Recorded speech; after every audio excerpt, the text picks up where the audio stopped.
I gotta ask you two questions. One is, what's your favorite deal? Second one is, what's the weirdest deal you've been involved in? The majority of us commercial brokers that buy real estate, we're all trying to buy the same thing. And it's the small bay industrial under 5,000 square feet with good door height, good clear height, because we know that it rents. We know when a tenant's gonna leave, in 30 days we can backfill that space and we can get good rents for it. That's the secret to your success. That is the golden child. I was literally hustling Craigslist to pay my freaking mortgage. Yeah. I don't know how many estimates I gave out for that $700, 3-4 jobs that I had to do for people just to make that mortgage payment. Yeah. But I said to myself then, I was like, I will never be in this position again. Today we have a pleasure of having my friend and a realtor, Rich Lee. Can you just tell us a little bit about yourself and what you do? I am a commercial real estate agent. I started in commercial real estate directly after college. It was an opportunity that I had working with my dad, actually. He started the brokerage about over 30 years ago.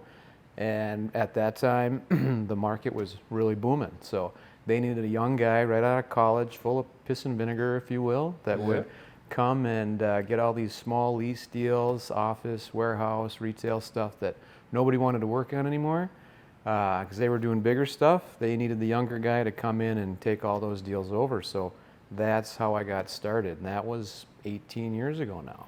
Wow. Came out of the chute hot for 2 years. It was just a really good opportunity. And then the recession hit. And was trying to figure out how I was gonna make the house payment. Yep. At the time, my wife was pregnant. We just bought a new house, and I thought, oh boy, here we go. Here we go. But made it through it, and it just keeps getting better and better. And as life progresses with all things in your career, mine has too. It moved on to bigger and better things, working through and helping those people in the challenging times. Those people, as they grow up and get bigger spaces, they keep coming back. It's a relationship business, so it's been really good. I honestly, I think going back to like where I met you and how our paths crossed, I didn't have a clue who you were or what happened, but I met you at Jason's McDonoug's deal when he did that Anytime Fitness up in Andover. Yep. And I think we just sat around there, and me and you were just BSing on the side as they were talking about something. And we were making jokes, and I was like, ooh, I like this guy. And after that, we were kind of connected for whatever rich reasons that we shared information and we talked. Yeah. And then when I started looking for something for me to move out of the basement and get into it, I reached out to you, and I think, like you said, like right now, I know there's many people out there, but like nobody else exists other than you in commercial space for me. Because it was like, how many times did I call you just with a crazy idea that you have to walk me off a ledge? And how many times do you do that a month? Well, sometimes it's walk you off the ledge, sometimes it's steer you in the right direction, or change direction. You never really know. But so did he help you get this location? So he helped us get a location in Roseville that you never even knew about. Yeah, we had a smaller office that at that time I've purchased, and I was kind of hiring people on and bringing people on staff. But I think within like 2 years we outgrew it, and we were taking most of the parking lot, and we were starting to be inconvenience for other people that were there, and especially on our Tuesday meetings, as you know. I mean, when everybody pulls in, nobody else can do any other kind of, business in that little complex. And what it was kind of like a suites, one building would have like 4 or 5 different offices. It was a great office. I really loved it. It's an office condo. Condo, yes, office condo. Yeah, it's like a townhome, literally, similar concept. But, we were like put away, we were kind of it worked great for what I needed it for. But then I was like, hold on, I don't have much of visibility. I don't have this, I don't have that. And I started talking to him, and I'm like, if anything comes up, please let me know. And then we were working on a deal up the street that I've noticed, and I'm like, hey, is there anything that we could do on this one? So we went through a lot of research and everything else, and visiting with the city, and it was a property that sat vacant for too long, and the city's like, we won't let you do this and this and this, we won't let you do this and this and this, and I'm like, well, what the hell am I going to do here then? You know, there's like, I got to tear it down and restart, you know, it's like, no, I'm not interested in that. And I remember just being pissed off that day, like, you know, everything that the city's asking for, you know, is like crazy. And I'm driving by and I look to the left, and, you know, it's like when one thing doesn't work out, the other does. I never knew this building existed here, right? I never knew this existed. I drove by there maybe 10 times a day sometimes, because it's like I lived in Blaine. My parents lived in Blaine. I would be constantly on 65. And I looked at it and I was like, oh, I got stuck on a red light. And I called him and I was like, oh my God, you're not going to believe it. But the person that was listing it was his dad's business partner, Marty Fisher. Marty Fisher. Yeah.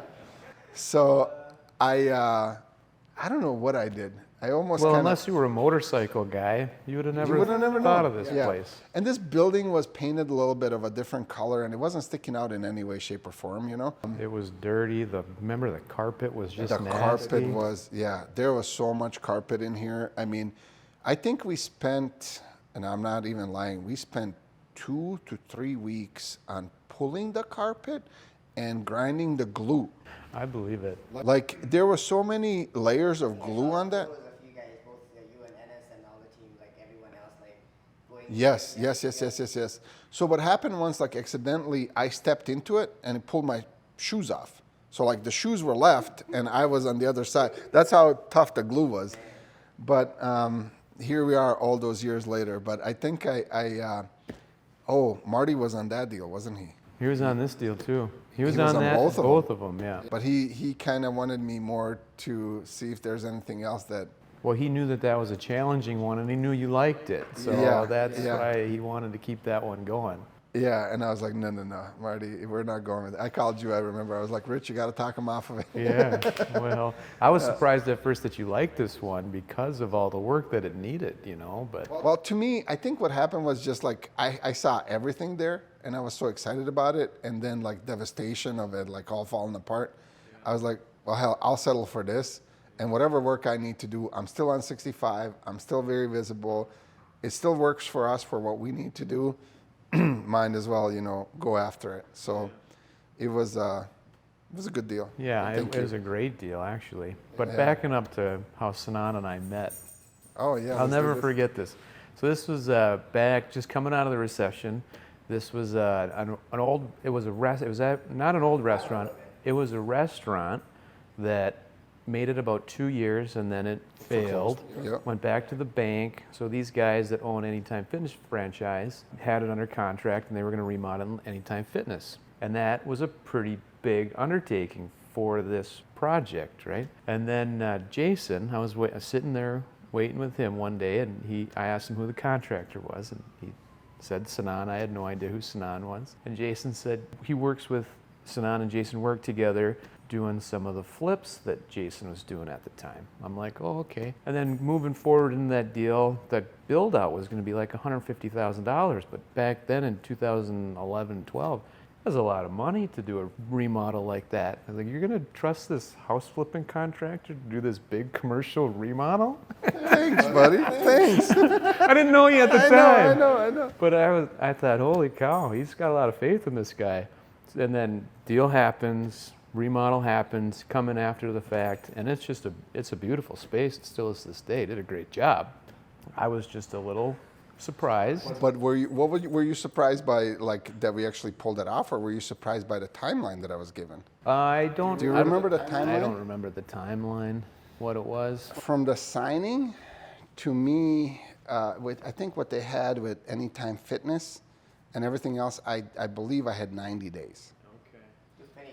To finish it all off. But we're talking a full commercial kitchen, all the infrastructure that's in there, everything had to go completely gut remodel. I'm like, this is a huge job. And on top of that, and here's the flipper Sinan. Like, oh boy. with the smile. Here we are, man. I'll take care of it. Don't worry about it. Don't worry about it. And on top of that, in those 90 days, Jason's just about to find out that what he doesn't know is on those 90 days, I spent 10 of them on my vacation in Not to mention, not the easiest guys to work with. yes. Sometimes yes, sometimes no. But I was in Puerto Rico for 10 days too, and my phone was just blowing up. And I was like, oh, I'll call you later.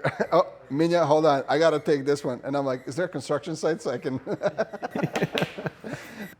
So to get back to you and real estate and what you do, Raju, what he mentioned, like for example, residential real estate agents, their deals are on houses a little bit smaller and they need more of them just to keep that as a career going. In his space, he doesn't need that many people per se, and he doesn't do that many transactions, but those transactions can vary and be a lot bigger, where it makes sense for him to have less clients, but those transactions do bring him. Am I correct by saying that? Yes and no. It's a relationship type business, right? So there's smaller transactions on the lease side, but it's a relationship business. So for example, there's an individual that owns a number of retail centers, but 3 in particular. And he's a gentleman that I've worked with for probably 10 or 12 years now. I started with a retail center. He had an Elk River. He was about 50% occupied, and he needed to fill up space. So I started hammering those out, one space after another. And small retail spaces, they don't pay a lot, so the transactions are smaller. They're still complicated, but there's a lot of them, right? So you fill that up, it adds up, and then, then 2 years later, he tells me he's got this place in Andover. He's got a vacancy coming up. So that comes up, we fill it up. Another place comes up, fill it up. He's got another center in Lino Lakes. Oh my God. That comes, and that's a 3-building center. Right. So that little retail center that he had in Elk River has paid off hugely. We went from completely filling all 3 centers. They're all full. We have 1 vacancy that's 1,300 square feet in the 3 centers. And then 2 years ago, or about a year and a half ago, we've taken on the full management of all 3 centers. So that little center is morphed into something bigger, and it's been a 12-year relationship. And so the small deals pay off. They turn into big deals, and you never know what's going to come around the corner, because some of those tenants have outgrown those spaces, and who do they come to when they find their next space? Exactly. So it's you're right in the sense that you don't need as many people, because you're dealing with a lot of the same people over and over again. Just like you and your office condo, to this, to who knows what else you're going to do. God, if you only knew those text messages last night. We're not going to get into that on this, but we'll continue. Yeah, and there's some people that I've dealt with for years, 6, 7, 8 years. I can think of a deal we just closed last year was an investment deal. I had dealt with that individual for about 6 years, knowing that he wanted to get into a deal. He needed the right deal, didn't have a lot of funds in commercial real estate. Typically, you need a lot more money to get into deals. Didn't want partners. One came up that I knew about. It was off market. I knew the owner wanted to sell. One of his partners had retired. Fast forward, he closed that deal. It took 6 years to get, but constantly, once or twice a year, or maybe even more, calling, asking questions, just looking for advice on certain things. And it's a relationship. It just takes a long time. Truly. I mean, it is one of those that, like, just dealing with you. I mean, I mainly deal with you. I don't deal with anybody else out of your office, but whoever I met are just amazing. And it seems like it's a tighter knit group, and anything and everything with you that I've ever done, I felt so comfortable. I felt I wasn't rushed into anything. Everything was like, I know a little bit about residential. I don't know a heck of a whole lot about commercial. And every time and any time I had a question, and when I would call you, you always made time for me, and you always made me feel like, even sometimes when I call you with I shouldn't even say like stupid question, but most of them were stupid questions. You're like, hold on, no. Here's what, you'll explain it to me in a way that, I thought something that maybe wasn't so, or whatever I read, or internet gurus were saying. You're like, no, here's actually what that is and what that is about. And I think just based upon your reaction to that, like any commercial deal that I would ever have, I don't see anybody else fitting that bill than you, you know? Well, it's complicated if you don't know the business, Right. but once you get into it and you know a little bit, you've been in a little bit, you know, as an owner or a tenant, you understand what triple net lease is, operating expenses, CAM and tax. It's like a foreign language when It is. when you don't know, but you get just a little explanation is Right. all it takes to Right. to get it. So And it's kind of similar like in construction, you know, the guys will throw certain things around, you know, that, you know, homeowners look at you like, what in the heck are you talking about? Or anybody else that's not in it, you know, it's like, what are you talking about, you know? And it's like, that's the thing that I feel like every trade or every industry has some of those that like, okay, I have no idea. This is all, you know, French to me. yeah. I got to ask you two questions. One is, what's your favorite deal? And what are your favorite deals? Second one, it's what's the weirdest deal you've been involved in? One of the more complicated deals I was involved in, and I've been involved in some weird stuff, right? So I'll tell you about one I just did, but another one that we did years ago for a bank was Shorty's Towing site in Spring Lake Park. Okay. So bank, they were out of way western Minnesota. They came to us on a referral, said they've got this tow yard that they needed to liquidate. They just took it back. They don't know much about it because the owners of it were very non-cooperative with them. And so we went and toured the site, and it was a disaster, an old tow yard, right? It has been a tow yard for years. So we get the listing on the site, we get control of the site, we start marketing, and right away the neighbor comes to us.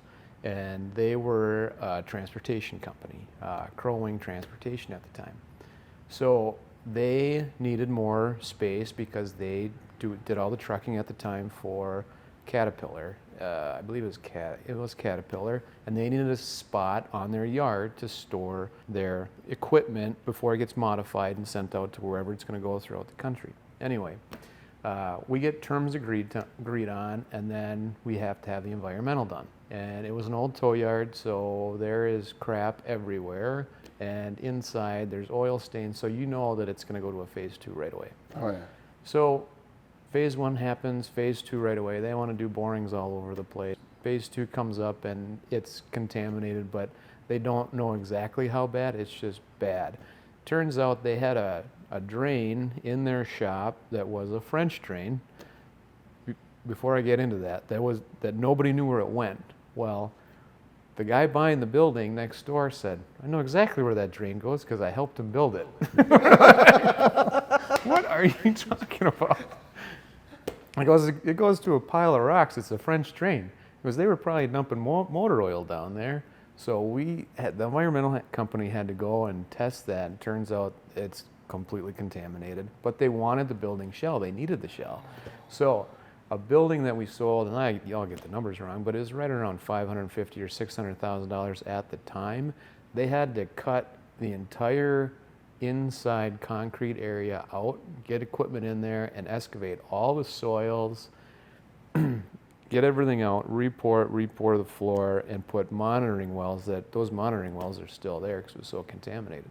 And it was over $300,000 to get that cleaned up. But the Wow. process with the buyer, the bank, the environmental company, and the time that takes, and how overly complicated that deal was, and the fact that it got done, I mean, and I will put a lot on the buyer just because of his willingness to cooperate. The bank had to eat pretty much all that money. Now there is grant funds to get that stuff cleaned up through the state and other varying grants available, and that takes time to recuperate, and the bank had to flip that bill. But just the whole process of it, it was one of the more overly complicated deals, which ends up, you know, looking back at things to be a fun deal. Yeah. Wow, that is insane. Yeah. That is. But that's the stuff you get yourself involved in. Of course. Those are the listings I send you. What do you think about this? It's like, I hope you're patient. Yeah, and the environmental stuff has always been a challenge, and as laws change, it gets more challenging. They came out probably 5-6 years ago now with vapor testing, which is similar to what you would consider radon in a house. Okay, Now they'll test commercial properties, industrial, properties always have environmental stigma, but they will test older industrial properties for vapors, and you can only do that twice a year. Once in the cold season, once in the warm season. Yep. So if you test in the cold season and you've got elevated results per the state level, there's no real number, it's just a guideline. Then you have to go back and test the warmer season. Well, that used to delay deals, 6 months until you get the next testing. Right. Now we've learned to escrow funds for a mitigation system if it's needed, but it's things like that new challenges arise every day. So it's never every deal's different, every day's different. Right. So Right. it's just And every agency seems to somehow find its way into the deal. and you cannot understand half the stuff I know. they're talking about. But it's one of those things where you put together the right team, the right partnership. So when stuff like that comes, you know who to call, Yep. and they can come. And the people that we deal with are great. They'll sit down and go through it with the sellers and the buyer, so everybody's on the same page, so they know that you're not just sitting on your hands for a month or 2 months while this process takes place. It's just it's a timing thing. Of course, of course. Now that was the funnest deal, but what was the craziest deal? That the That's craziest the deal, or was that the craziest funnest deal. Which one is then your favorite? What do you like doing the most? I'll talk about a deal. I mean, it doesn't seem like a fun deal, but for a guy like myself, it's a fun deal. So I was just involved in a transaction. It was an office building that was sold in Coon Rapids. We just closed a couple of weeks ago. And the fun part about being in this business is that it was a deal where the seller I had known for a year. I've done deals with him in the past, and he golfs out at North Fork. I'll keep names out of it. But anyway, he golfs with a broker friend of mine that does the same thing that I do. And he was telling him how he was having complications with his current broker, that he has had the space up for lease for over a year and he hasn't gotten any activity. So the other broker, a friend of mine, said, if you're doing anything on the northwest side, you got to call Rich. Rich will take care of you. He goes, well, Mike says, I know Rich, whatever. Mike calls me, walks me through the building. I said, well, you want to lease it, but would you sell it? Yeah, I suppose. I think I have a buyer. I said, well, great. Who is it? I said, let me make some phone calls. I actually forgot about it, right? A week later, I was in a golf tournament with my dad, ran into the people that I was thinking about. I said, shoot, I was going to call you guys. I think I've got a building for you. And they were an office building over in Ramsey, and they needed more space. They were in 4,000 square feet. They need 6,000 square feet. They said, yeah, sounds great. I want to see it. They walk into it. Yeah, we'll buy it. So a little back and forth with numbers, and before you know it, we got a deal. But it's one of those things where you've been in the business long enough, the brokerage community knows, who works where, and the fact that another broker referred me to have him, didn't want to take the deal for himself, said, talk to Rich, and then right out of the chute I didn't enlist it, came up with a buyer, and deal's done. So with that being said, I know that there's so many of them, and there's like all of them popping out every which day. It seems like, that I've never heard of or never seen before. But your focus area though is only what, like Anoka, and is it counties, or what's your? It's I guess it's tough to describe. Anoka County is that's our backyard. That's where we do most of our deals, right? Yep. Call it 60-70%. But we go as far as, I've got deals in a building in White Bear Lake that I own, that we're doing deals out there, out Otsego, Elk River, out in Sherburne County, out that way. So it's kind of east, west, north. I tend not to get into Minneapolis, St. Paul. Otherwise, however, I do work on a couple of select projects down there. And then the south side of the cities, if I've got a tenant or buyer that wants to go down there, I'll certainly go down there, but I might not be the best guy. It's not the market I know the best. This market, north side of town, that's where I do a lot of my work. This is your bread and butter. You and your business grew through it, and you kind of, I guess, know the buildings, know the owners, know the sales of some of them, on the back of your head, and what they went for, let alone anything else. Yeah, and you got to remember, what I'm showing property all day, every day. Right. For me to run to Elk River to Blaine is no big deal, but if I'm going Elk River to Shakopee, that's twice a day, and I can't do anything more. Plus, then you need some office time. No, that's true. That's true. I used to, when as a general contractor, and as you know, like just driving around all the time, I used to always think like I'll be able to type up that estimate in no time, and then what I do is like I went and I saw like 30 places, and I got 30 estimates that I got to write, and it was like, oh, I'll do it, and it's like, okay, no, like then I got to dedicate an entire day. In my mind, it's already, everything now became just mush, and it's like I'm trying to keep, really rely on my notes to remember which side was what, and so I was like, no, that had to change like right away. It's like, no, I'm not going to see more than 2 in a day, and I need to make sure right away that I dump my notes, that I put everything in there, and then just work my way out of it, because it's crazy when you see that many things. It all blends in, Yeah, I was gonna say, once, even when you're out showing space, I like to keep it to like 4 or 5 buildings for one group. Yeah. I mean, if you can find it these days, 4 or 5 spaces. Right. But if you show, everybody's like, well, isn't this? No, that was this one. No, that was this one. Yep. We looked at too many. Exactly. So now talking about the market, I mean, what do you see in the market? What's going on? What's in commercial market? Is it reflecting, what's happening in residential? I know that the interest rates are, crazy on that side as well. Yeah. Can you tell us a little bit about what you see happening? Yeah, it's an ever-changing market, right? And it's changing. There's still activity. It's slowing down. There's more spaces coming to market, but as spaces come up for sale or lease, there's still people interested in buying or leasing those industrial, retail, and office buildings for sale. The office market for lease is challenging. It's slow. It's hard to get people to even look at some spaces. The office condo market is still active, depending on size, but you're still getting a lot of people through. Retail is really good right now for whatever reason. Industrial has historically been super strong and still is. That seems to be slowing a little bit, but there's still activity. So, it wasn't like the gangbuster years a year or 2 years ago has been, for every space you've had 10 people look at it right away. You probably have 2 or 3 people look at it. Right. So it's slowing, but there's still activity. Did the slowing down of it or the commercial market was that like the side effects of COVID? And how did that play out? And what did you see happening since then to this? With COVID, it just took off after COVID. Did it took off as in like people just wanting to activity, buy? prices, everything. Wow. Space demand was huge. It was insane after COVID. Yeah. And then now it's starting to, I say slow. It's slow from the last year, but it's normalizing now is what it's happening. It's just getting back to what historically has been the norm. Okay, so it's back to the normality. Yeah, because it was like, just imagining all those people that, we were kind of up for a week or two. I felt like, it was like, you don't know what the heck is going to happen and whatever. Yeah. But I'm just thinking like other people, like staffing that had so many people that were coming to one building, and with COVID, that kind of brought it down to like, work for home, blah, blah, blah, da. We don't need that much space. Target trying to like re-sign the deal downtown, like so many things that were, where it's not like norm anymore for everybody to go to that one building.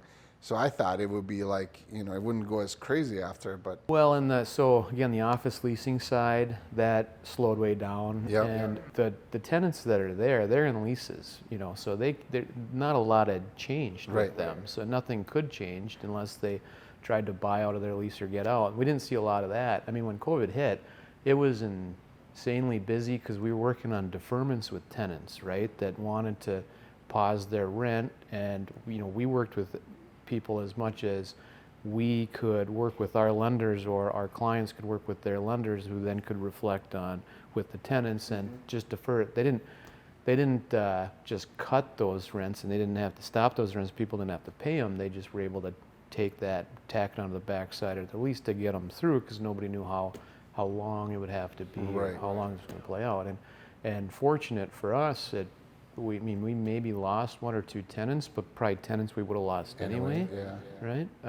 But it worked out, I think, across the board really well for everybody in terms of lenders being able to work with owners, then owners being able to work with tenants. Yeah. I really want to, I mean, I literally got to thank you for that, because most of that stuff that was happening around that time, you were my only information about it. I had no idea what the heck was going on. You know, I got calls left and right, sitting, kids crying, and house is going crazy because we were out of the office too. Yeah. I think it lasted about 2 weeks for me, and I said I can't handle this anymore. I gotta go. I was, I think when it was just about to hit that, you know, like who's necessary and who's not, you know, the essential, you know, part after that, I was like, please make it construction, because like you said, I'm there looking at the news all day, you know. Yeah. And it was maybe a week for me, you know. It just kind of like everything stopped, and I'm just looking at it and I'm like, oh my God, this is not good for me. This is not good for, in any way, shape, or form, for my psyche. It's like doom, gloom, doom, gloom, doom, gloom, doom, gloom. And I'm like, I can't, I'm like, I got to turn this off. I got to look elsewhere. I can't keep up with this. It was a crazy time. It was a crazy time, but fortunately, you know, and everything worked out. Yeah, thank God. Thank God. What do you see in the future kind of in commercial market right now, like projection for a couple of years? You know, that's a challenging question Yeah. because nobody knows, but now for us, you know, construction costs are so high. Like the smaller base stuff that I tend to work on the north side, nobody's building it anymore. Yeah. So the only spaces around that are available are existing buildings where tenants are turning over. Those come up for lease and they're getting gobbled up right away. Yep. Just because there's nothing available. Right. And the challenge is nothing's getting built. So the only thing getting built on the industrial side per se are specific to that owner user who's building it for themselves, or the big distribution type buildings that are 100, 200, 300,000 square feet, and those bay sizes are minimum 20,000 square feet. So you have to take 20,000 square feet to get a space. Yep. So what I think is going to happen in the next 2 to 3 years is those smaller spaces, there's going to be so much pent up demand for that type of tenant. Rents are going to go through the roof, and they've been going through the roof the last couple of years. Yeah. So I was gonna say, you know, you kind of segue right into that. I'm noticing a lot of these just giant warehouses everywhere, wherever I look, and especially like kind of like a portions of Blaine, closer Blaine, to Brooklyn 35W Park. and Brooklyn Park. Like when you drive Brooklyn Park on 610, that southern side, you know, where it never was anything other than farmland and I believe like corn and sod fields. Now it's like everything is commercial and there's a new building popping up every day, or I should say industrial. Yeah. And they're all huge. Yeah. You know? Yeah. And same thing with Blaine. Is that like just, is there really that much demand for something like this, or who's building, who's buying, who's renting stuff like that? There is. So it's they're big developers for the most part. There's a couple of, you could call them local because they're based here, but there's still bigger groups that are doing spec. So they're putting these buildings up most of the time without tenants. Okay. And this is stuff that, you know, at this point in time, they really can't stop because they started the process, you know, 18 months ago, 2 years ago. Yep. So this is all kind of in their pipeline that they've got to finish that out. Yep. But they're building them and they're filling them, right? So as they're being built, their tenants are signing leases and a lot of them are still full. So they've pulled the brakes for the most part, as far as I understand, on a lot of the future speculative development. You know, I was at a seminar and they were talking about last year there was 6 million square feet of spec development that came up. And this year there's a 2 million because those developers have slowed, and next year it's going to be even less. Wow. Demand for warehouse space is still Yeah. there. That industrial space is still there. But the appetite to build it and the financing has changed. Yep. So it's just not coming. Yeah. It's not going to be available. So that'll put a crunch on supply as well. course. So then rents will probably keep increasing. So Yeah, that's the part that I've noticed, like especially, you know, on a smaller scale here in with us in residential, you know, it's like the interest rate up, you know, construction costs on everything, materials, you know, shortage of labor. I mean, there's just so much, you know, that it's impacting it, and it's like, you know, the bigger guys that were doing whatever are slowing down completely and just sticking to like maximum multifamily. It seems like that's only thing that works for them, or at least works for them where they're going to hit some kind of a profit margin, you know, or whatever the case might be. But it's not worth it to them to like even try to do single families anymore, Sure. you know, and slowing down on that side. So it's kind of like, you know, same thing is, it seems like couple of years or so, residential is ahead commercial, and it kind of like the effects are going to somehow translate to being there, whatever it is. Either like you mentioned earlier, in the smaller spaces, rent increases, which what we have been kind of experiencing up in northern suburbs, that, you know, it went crazy. Yeah. But now with like so many multi-families that were built there, you know, like there's just apartment, you throw a stone, you're going to hit it, you know. I feel like that's going to kind of bring it down or stabilize it a little bit, at least for somewhat. I don't know. I mean, in my opinion, with rates where they're at, you might see some leveling off of rents for a little bit, but I still think they're gonna. I mean, they're gonna increase over time. And if you look from where we sit to comparative to, you know, the rest of the country, we're extremely low in terms of industrial rent here. So you get these guys that, you know, are from East West Coast or from the Sun Belt, and they look at rents here and they think we're Crazy. extremely cheap, but they don't have the operating expenses we do with snow plowing and all that. Right. The rest that goes into it. But anyway. Yeah, that is the part. You know, I mean, there is a sweet spot about being here, but there are certain things that, you know, being in our state compared to like some of the that you mentioned, there's things that you don't have to deal with, you know. So I think it evens out. I'm just waiting for a contractor that can figure out how to build a small warehouse building and small base so we can rent it out. Remember that guy that you met a few years ago with Jason who couldn't make it happen? Maybe we should talk to him and see what he can do. I'd love to. Hey, I'll put in a good word, you know, and we'll see what we can make work. Yeah. So the full story to Premier, and to get back to Premier, I own Premier Painting, and that's kind of how I started in construction. And I started that like while I was in college. And I did new construction, and then, you know, as new construction, I did mostly new construction because a lot of people that I knew were in new construction, they were subbing out work to me. And then as like, you know, oh, well, cut off 10% here, 15% here, blah, blah, blah, blah, blah. There goes your profit margins. You're done. You know, I'm like, I can't keep up with these contracts. There's no way that nor do I have any interest, right? Yeah. So from new construction, I get into remodeling and I get into renovations and stuff like that. And it was a whole new different animal for me, but I got it figured out fast and under, you know, a lock real quick. And then started working for this one big investor who, I mean, I couldn't keep up, you know. Just flipping houses or Just flipping houses. Dude, we could not, like thousands of gallons, you know. It was crazier than new construction. And then all of a sudden, like, it starts to back up and back up and back up on payments, you know. I was like, dude, we got buku bucks that you owe me. You know, we're not moving.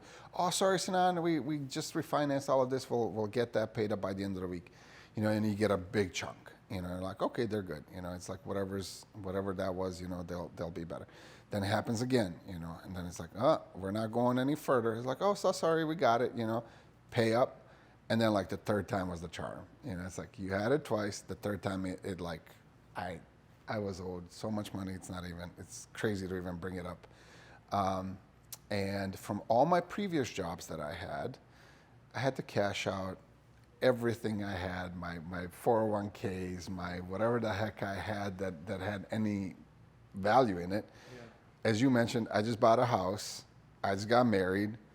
I, you know, now cannot pay my mortgage, you know. And the dude is like, yeah, we're working on it. Stick around, blah, blah, blah. We'll get this going. You know, everything's going to be okay, whatever.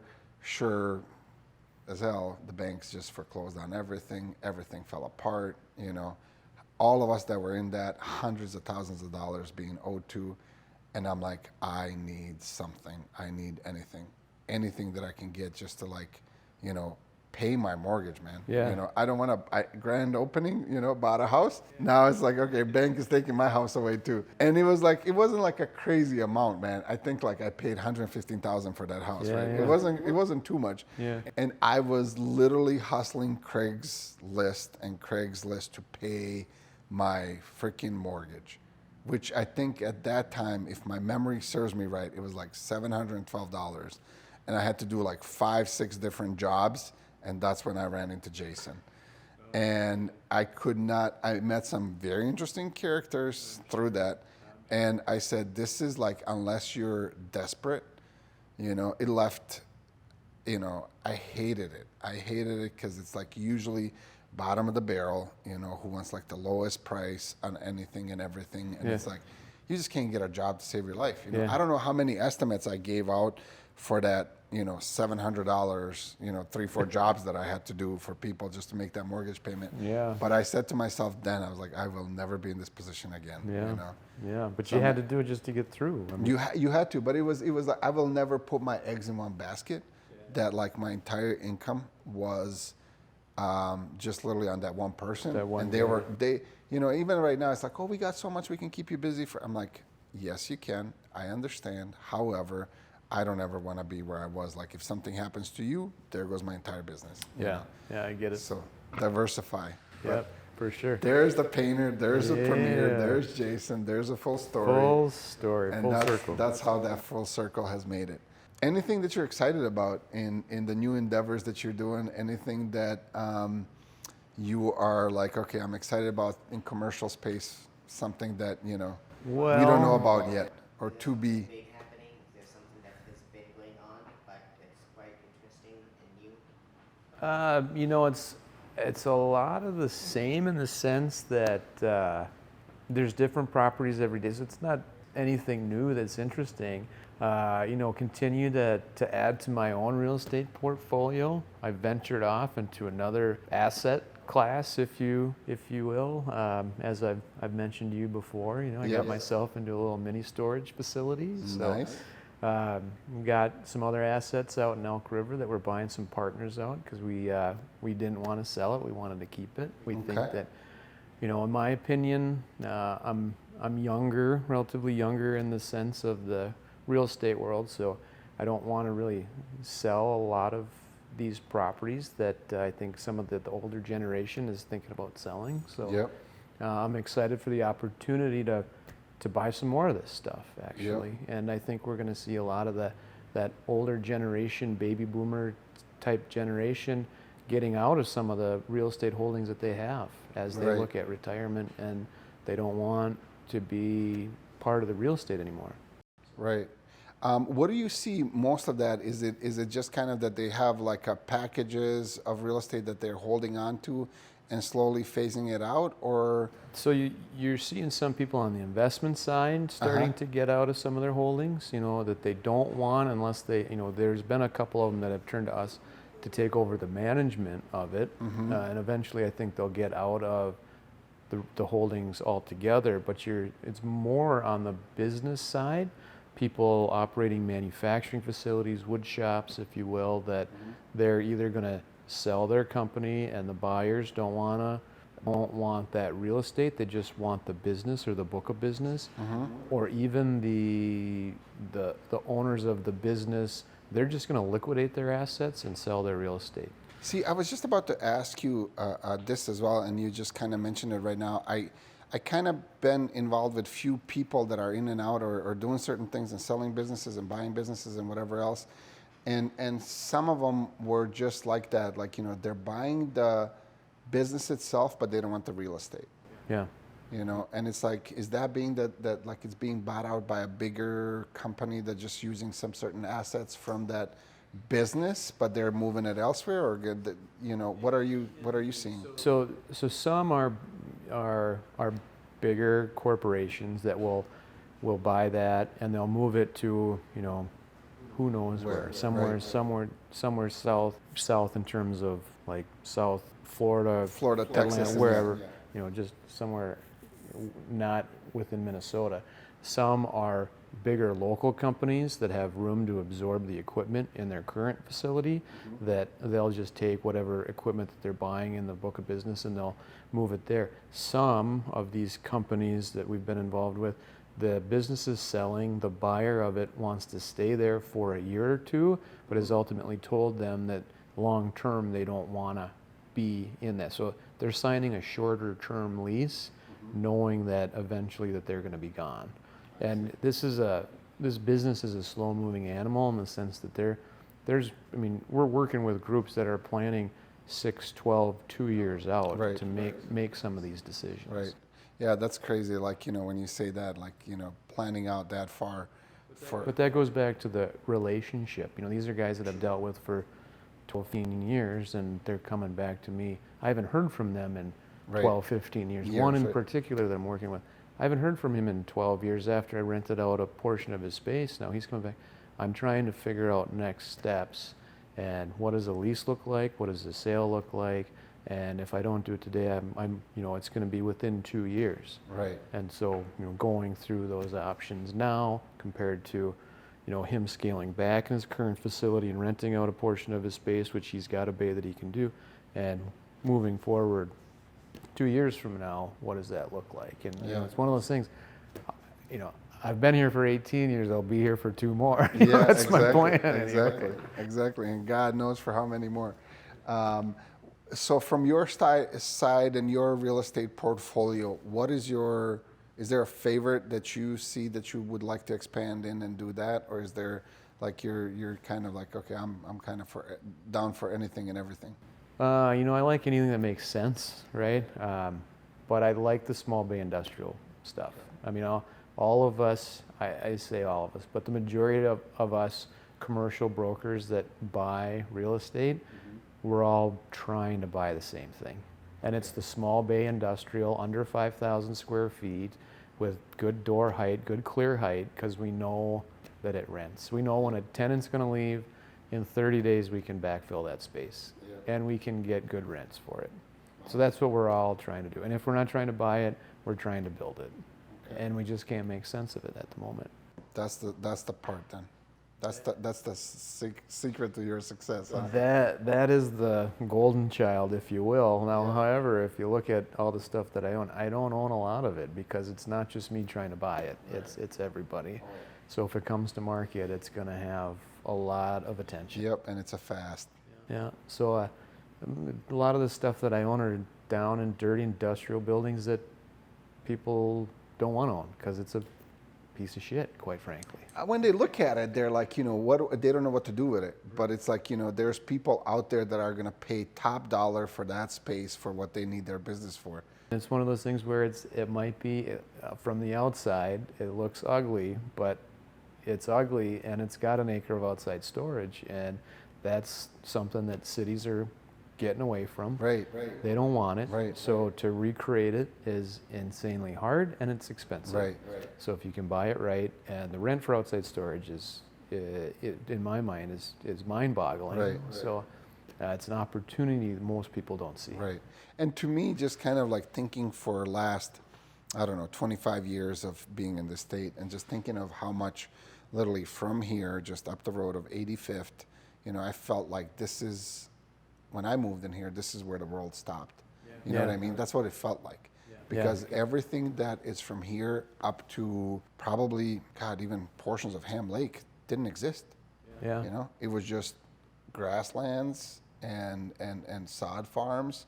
And nothing existed. And then you look at it right now for like expansion of Blaine and where Blaine is, and like that you can't find that space that you're talking about or those buildings that you're talking about in Blaine anymore. Let alone anything else. And you got to go further and further and further to get something like that. You totally do. It gets. Years ago it was Roseville. All the trucking facilities were kind of based out of Roseville, and then they kind of cleaned all that stuff up, and there's some level they're still in the process, and those guys got pushed to Blaine, and now Blaine's cleaning everything up, and those guys are getting pushed to Ham Lake. Still allows the trucking outside stores. They're getting harder on it, and those guys are looking at this point wherever they can find a place to go, because it's so hard for them to find space. Well, and Roseville was amazing for them because it's so close to everything. It was kind of like mid between the two cities. And like anything else is just a stone throw away. And now that you're going up and up and up. But when the city wants to redevelop it, and retail developers will come in and they'll pay, 3-5 times what a trucking company will. Well, there's no option for them. Right. Yeah. I mean, it makes sense, when you see it and when you think about it. But it's just crazy how far it's being pushed out. And it's going to get further. I mean, Oh yeah, there's I just bet. no option, I bet. yeah. I just feel like I don't know if I want to be around here in next. I feel like when I go to Blaine right now, I get anxiety because I get stuck on the rush hour on 113th Avenue. I'm like, who the hell gets stuck in there? Just wait till they start the construction on Highway 65. Okay, well, tell me a little bit about that because I know Ennis has been talking about it forever. Yeah, they got the But- funding now, so they're going through plans, the powers to be, the state, the city, the highway department. They're going through plans in terms of what land that they'll need to take to do the expansion. They are wiping out all those stoplights, making full interchanges on some of those areas where there were stoplights. Some they're going to be completely gone and just freeway, and it's just going to be a freeway here till probably Andover. I don't know if maybe Bunker or Andover Boulevard. Wow. Just a freeway. But the money's there now, so now they're in the planning stages, and I think it's a 2024-25 project. Well, now, like, I kind of getting goosebumps about it. How many businesses are going to be, like, just affected by that? Surprisingly, not as many as you would think. Really? They're taking a portion of their land, but they're not taking the entire corner. Okay. Some of the corners, yes, they're going to be affected. Yeah. But, like, by building a highway, what is it going to be? Like like a roundabout? What are they thinking? No, they're going to be like clover leaves and complete off and on ramps. So right away, Looking at me like I'm crazy. right away, I just said, no. I mean, I understand you completely, but I had like 3-4 intersections come through my head. I'm like, Yeah. how in the heck is that going to work there? Yeah. You know what they're doing on Highway 10 right now? I don't, but I It's the same. It's the same concept, if Is you it? will. Yeah, they're wiping out all the stoplights. Well, on Highway 10 is a little different because they're putting frontage roads Yeah. through there, and that has affected a lot of businesses Right. on Highway 10. Yeah. And it's not. I don't think it'll affect as many businesses on Highway 65. Yeah. But it's going to be full freeway interchange. In one case, in 10, they're doing an underpass. I don't think that'll happen here, but. So all of that mess on 10, I thought it was started just by that one intersection that is up by where it used to be like Super America, where people were just constantly dying.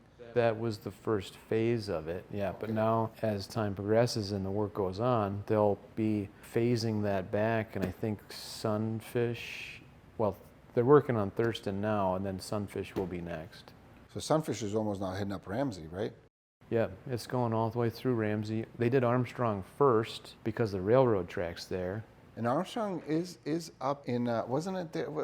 There was a, oh God, I don't know if you were involved in that one. There was another Anytime Fitness that Jason had up there. I thought it was off of Armstrong. It was off of Armstrong, Yep. and that was sold, and now that is moved across the street. Okay. Wow. That is going to be a crazy thing. How far south is it going for Blaine? Do you know? I don't know if it's going to affect Bunker or not. I'm pretty sure it's not going as far as Andover Boulevard, but But where's it starting down here? Hopefully it's not going to be right there. it's a good question. I don't know. I think it's actually 10 and north. North from 10? Okay. Whew. Just imagine. I'm like, what the heck do I do right now? I don't know. I don't think it's here. Hey, Yeah. Rich, for sale. You better sell it now. I need a new building. Let's go. Oh my God. So now, do you do commercial construction? Not building it from ground up. We don't do dirt. We don't do movement like that. We don't do stuff like that. We usually alter existing spaces, but we do not build anything in commercial realm from ground up. And the biggest reason why we don't do that, it's so hard to be efficient in both. We can take on a smaller job and alter what needs to happen on the inside without a problem. But building from ground in commercial and then residential, it takes so many different people and so many different skill sets that, your best success is going to be if you do anything in construction where it can be kind of repeat process and same people that are doing it. Otherwise, if you're trying to retrain people who are on residential to commercial or vice versa, that learning period is going to take and eat up a lot of your profits, and or it's going to eat up a lot of the time that you don't have in order to make that venture a beneficial one. So What's the biggest challenge you face compared to residential and commercial projects? What's the biggest challenge between two of them? I mean, I don't know if it's a challenge. I would say what I mentioned is a challenge where you need to know the right people who are flexible to work in both spaces and know what they're doing.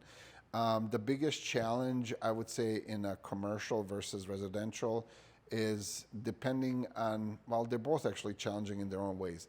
On commercial, you get a set of plans and off you go. There's not a heck of a whole lot that is going to change. Like, for example, in residential, I mean, everything changes daily. And homeowner doesn't like something, you're there to, do what you got to do to make sure that, they do. And when you know how to read the plans and when you know how to use the plans, that's it. There's really not much that is going to happen until you're finished. And it makes the job go smoother, faster, and everything else because you order everything and you pre-order your stuff. So you get it in certain deliveries as the progress goes and as the job goes. So it doesn't ever stop. That would be the two things that, one versus the other.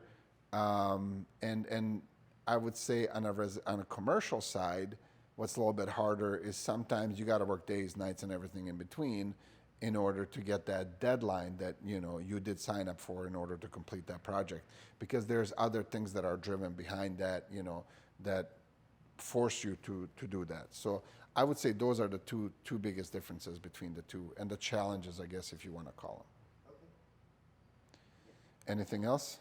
No. Is there anything else that you want from us while we're doing this, or is this should this be a wrap? Because we're like. Because I think the time when you introduced yourself, it was already out. Yeah. So let's do that part again.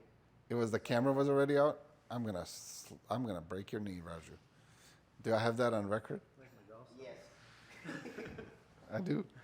So the camera was out as he introduced himself. Is that what you're saying? Yeah. Okay. The last part. All right. Can you double check again? Maybe that is a sign, but I don't want to make sure because this would be by the end of it all, Rich doesn't get his 30 seconds of introduction. Is it on? We're good to go? We're good. All right, we're going to start with this again. Rich, thank you so much for making time for do this. Can you please just introduce yourself, what you do, and Yeah, my name is Rich Lee. I work for Premier Commercial Properties. We are a full-service commercial real estate brokerage. We do sales, leasing of industrial office retail space. We do some land development before full-service commercial brokerage on the north side of town. awesome. Thank you so much.